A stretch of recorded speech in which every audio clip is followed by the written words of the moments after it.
The Daredevil Mad Mike Hughes was killed in a rocket launch gone wrong Saturday in Barstow, Calif. 2 witnesses to the accident confirmed. He was 64. It was the third launch for Hughes in one of his homemade rockets and part of his eventual plan to be able to determine for himself, up in the sky, if the Earth was as flat as he proclaimed to believe. A steel ladder was attached to the rocket's launch ramp to make it easier for Hughes to enter the rocket's cockpit. But when the rocket launched, it ended up hitting the ladder and setting the launch on course for disaster. It ripped off a parachute can, which deployed the parachute, which got caught in the thrust of the rocket and kind of took the rocket off course a little bit, said Justin Chapman, a freelance journalist who was at the launch site. The steam-powered rocket wobbled and did a huge arc before crashing less than a minute later. He went way up in the sky, Chapman said. I'm not sure how high. But his goal was 5,000 feet. Then it did an arc and then came straight down and nose-dived into the desert floor about half a mile away from the launch pad. The San Bernardino County Sheriff's Department said deputies were called at 1:52 p.m. Saturday to a private property off of Highway 247 in Barstow and pronounced a man deceased after the rocket crashed in the open desert during a rocket launch event.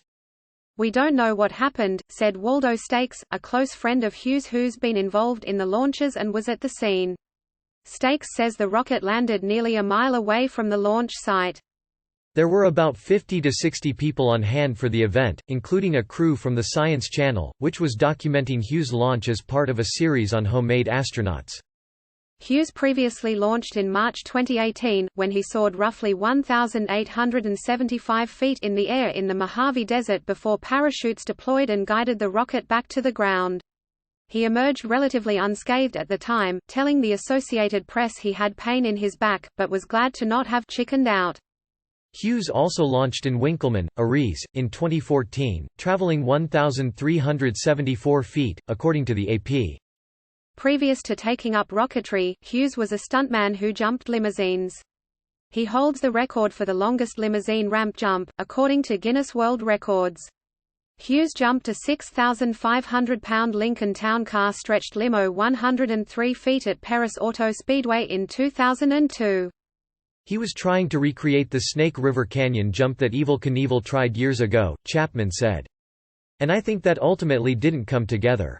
But he did just jump limos over big distances and then moved on to building his own rockets and launching himself that way. Chapman, who has been writing a lengthy profile of Hughes, said the steam-powered rocket launches weren't intended to actually lend credence to Hughes' noted flat Earth beliefs. They were a short-term step to get publicity and funding for his ultimate goal, a rockhorn, part rocket, part balloon, that would take him up about 62 miles to the edge of space, to the Kármán line, where, as he put it, he wanted to see what shape this planet is. Hughes was skilled at self-promotion, with posts on his websites detailing a dating app sponsorship, a radio show on Flat Earth Radio, a cross-country limousine trip to measure the curvature of the United States, a coloring book, a run for governor of California and more. The filmmakers who followed Hughes to make the documentary Rocketman, Mad Mike's Mission to Prove the Flat Earth, wrote that Hughes had a soft spirit and empathy for the world that was often at odds with his public persona. He was often lonely and felt his accomplishments as a daredevil had been forgotten, they wrote. Ultimately, he just wanted to lead a meaningful life. He had very little money, but he found a way to bring excitement and purpose to his life by doing affordable stunts with rockets that he built himself using spare parts. Chapman says that Hughes fully understood the risks of his rocket launches.